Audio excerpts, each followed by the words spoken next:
Bonjour et voici le récap d'un mois de juillet qui est passé, je trouve, vachement vite et où il fait vachement chaud.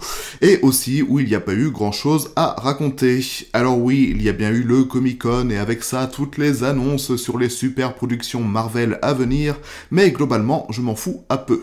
Ça ne nous empêchera pas néanmoins de parler de Thor 4 et aussi de la bande-annonce de Black Panther 2. Parce que oui, s'il y en a encore qui ne le savent pas, eh bien le format récap, c'est ma vision de l'actualité. Donc, s'il y a des choses que je n'ai pas envie de traiter, eh bien, je n'en parle pas. C'est tout simple comme principe.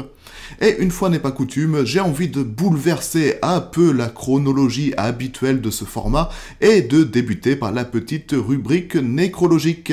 Parce que bon, faute d'actualité majeure ou de films qui m'ont donné envie de bouger mon cul au cinéma, on peut dire que le mois de juillet est assez riche en décès. Et on commence avec Peter Brook qui est décédé au tout début du mois à l'âge de 97 ans. Ce metteur en scène a su renouveler avec brio des œuvres de Shakespeare comme Le Songe d'une nuit d'été par exemple, où il fait jouer ses comédiens sur des trapèzes et ce dans une pièce entièrement vide et blanche. Dès 1974, il s'installe à Paris dans ce qui deviendra le Théâtre des Bouffes du Nord, théâtre qu'il quittera en 2010 après avoir mis en scène Une flûte enchantée, pièce qui, vous l'aurez compris, est inspirée de Mozart. Bref, c'était une figure éminente de la scène théâtrale qui a produit des œuvres magistrales et a également su théoriser sa conception du théâtre pour nous offrir un bouquin qui est devenu un classique, L'espace vide. On se consolera en voyant la tragédie d'Hamlet qu'il a mis en scène et qui est disponible gratuitement sur Arte TV. Le lien est bien évidemment en description, et pour ceux que ça intéresse, je mets aussi un lien vers la page Amazon du livre L'espace vide. En effet, j'essaye en ce moment le dispositif de partenariat d'Amazon, donc tout ce que vous achetez via les liens que je vous propose me fournit une petite commission. C'est un peu comme si je vendais mon âme à Jeff Bezos, mais bon, pour gagner 2 €, ça vaut quand même le coup. Et on continue avec Monty Norman, décédé le 11 juillet à l'âge de 94 ans. C'est lui qui a composé la trame originale de la musique de James Bond. La musique a ensuite été réarrangée et réorchestrée par John Barry, qui au passage a revendiqué la paternité de l'œuvre, zappant ainsi le travail initial de Monty Norman. Alors que bon, le mec à la base s'est quand même vachement inspiré d'Artichaut, nom très rigolo au passage, et de son titre Nightmare. Artichaut obtiendra 45 000 $, désolé mais Artichaut c'est vachement drôle. Bref, il obtiendra 45 000 $ de dommages et intérêts, tandis que Norman gagne un procès l'année dernière contre le journal Sunday Times qui avait en 1937 attribué la musique de James Bond à John Barry.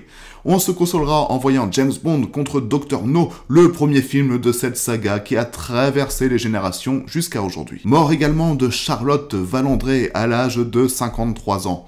Connue pour être la première séropositive à avoir été greffée du cœur en France en 2003, elle est également reconnue pour ses rôles dans les séries Les Cordiers, Juge et Flic, ainsi que Demain nous appartient.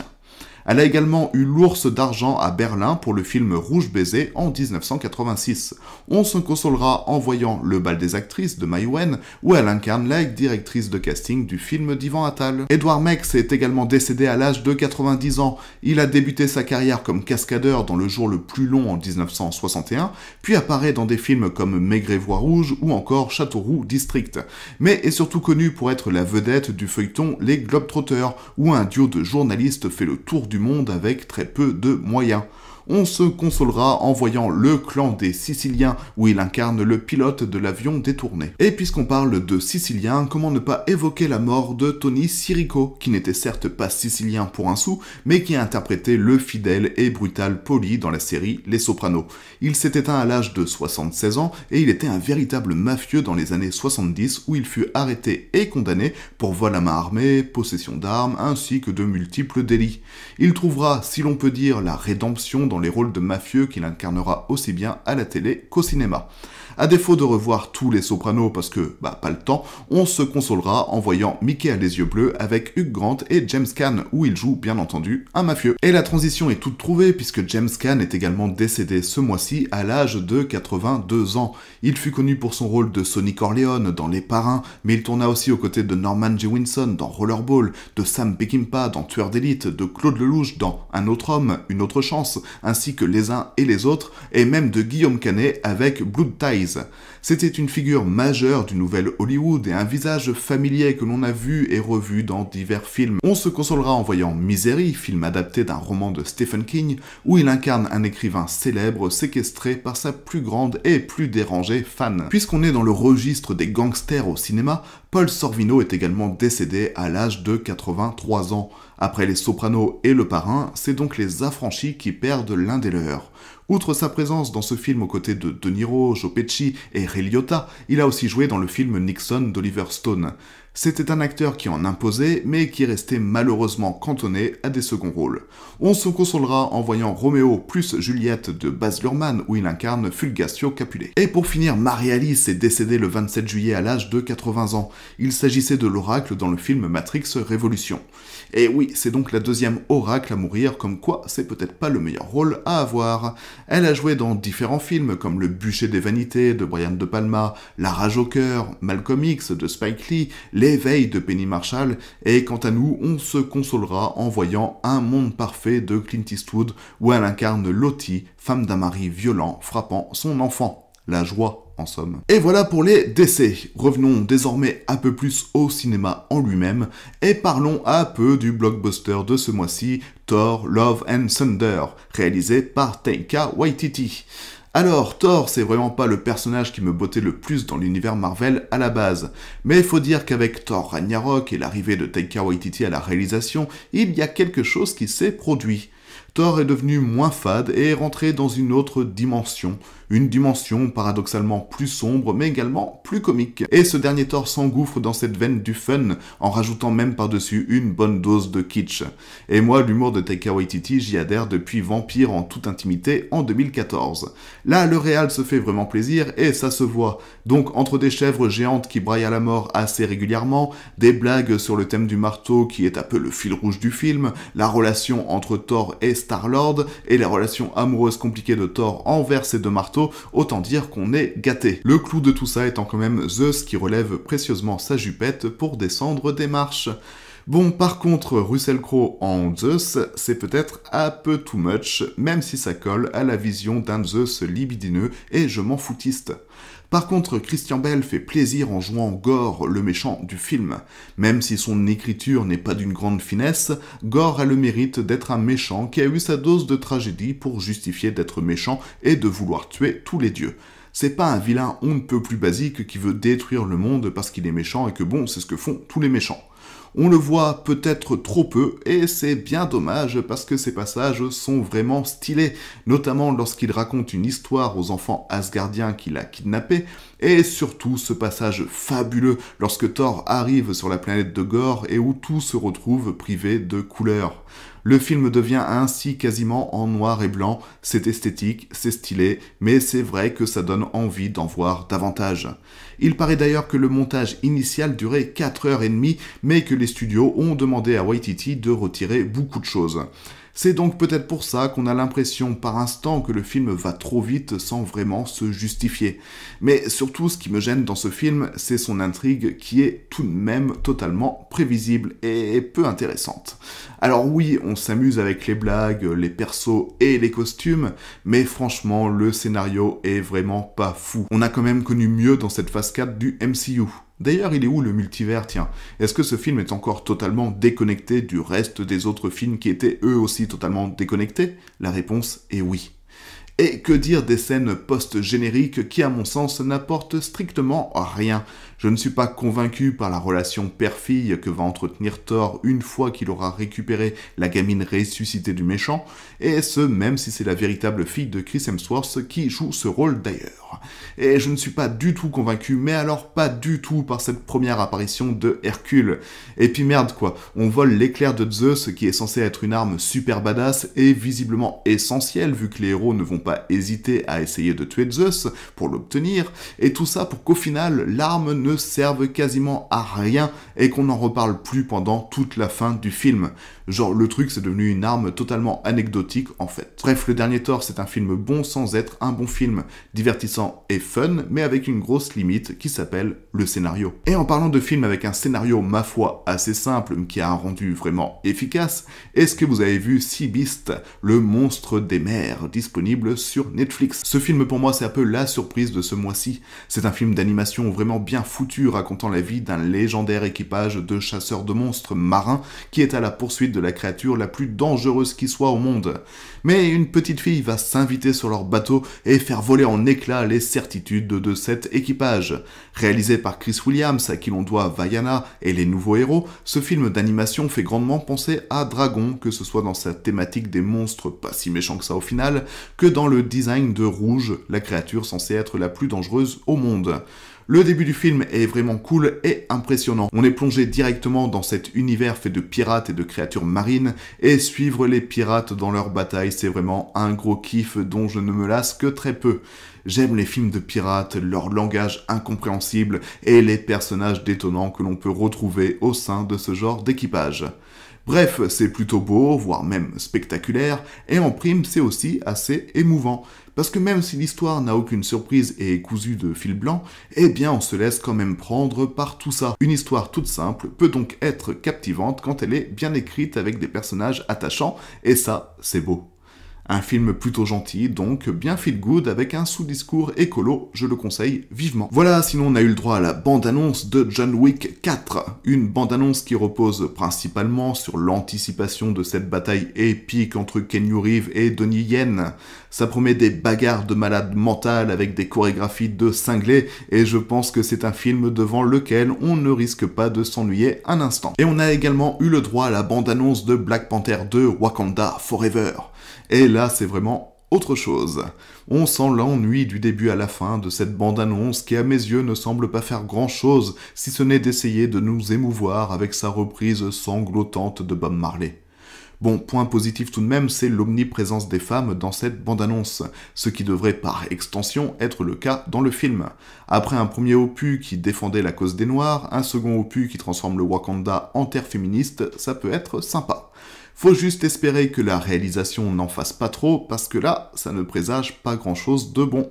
Sinon, la Mostra de Venise a annoncé sa programmation pour son festival qui aura lieu du 31 août au 10 septembre, et c'est un événement que l'on pourra retrouver sur Canal+.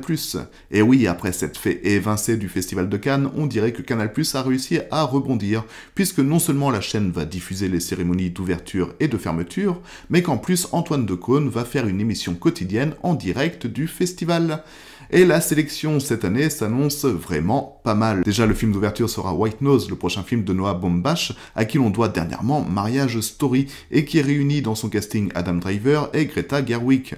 Penelope Cruz sera aussi présente pour présenter L'Imanchita, film dans lequel elle joue. Cate Blanchett sera là également pour présenter Tar de Todd Field, qui est un biopic sur la musicienne Lydia Tarr. Mais pour moi, la grosse attente de ce festival, c'est The Whale, je sais pas comment on prononce, le prochain film de Darren Aronofsky, qui n'a pas fait de film depuis Mother en 2017, et qui en prime va permettre à Brendan Fraser, l'acteur mythique de La Momie, de revenir dans un rôle principal. Alejandro Inarritu, le réalisateur de The Revenant, sera aussi de la partie pour présenter Bardo, un film qui s'annonce très personnel. Blonde, le biopic apparemment sulfureux sur Marilyn Monroe, incarné ici par Ana de Armas, sera aussi en compétition, tout comme Bones and All, avec Timothée Chalamet qui va parler d'un serial killer cannibale. Catherine Deneuve aura le droit à un Lion d'Or d'honneur pour toute sa carrière, et faut dire que cette année, le cinéma français sera bien représenté à Venise avec pas moins de 5 films en compétition. Il y aura ainsi Athéna de Romain Gavras, Les Enfants des Autres de Rebecca Slokowski, mettant en scène Virginie Efira, Les Miens de et avec Roche Dizem, Un couple de Frédéric Wiseman et Saint-Omer d'Alice Diop. On retrouvera aussi Florian Zeller, réalisateur franco-américain de The Father, qui va présenter cette fois Le Fils, avec un casting assez foufou réunissant Hugh Jackman, Laura Dern et Anthony Hopkins. Hors compétition, il y aura également L'Origine du Mal de Sébastien Marnier avec Laure Calamy et La syndicaliste de Jean-Paul Salomé mettant en scène Isabelle Huppert.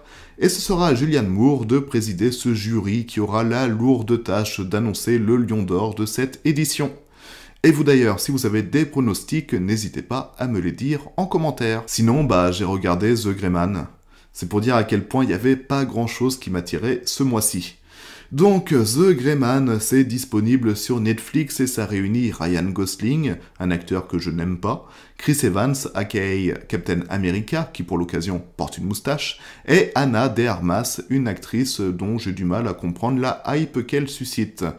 Et à la réalisation, on retrouve les frères Russo, responsables des longs et pénibles Avengers Infinity War et Avengers Endgame.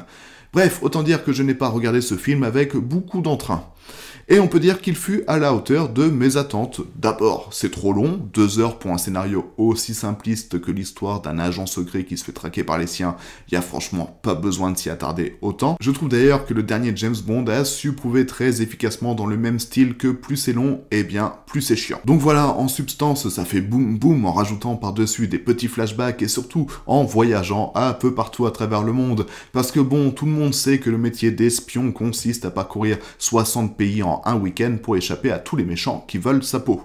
Je me suis donc retrouvé entraîné dans cette course-poursuite censée être effrénée, mais dont j'en avais rien à foutre.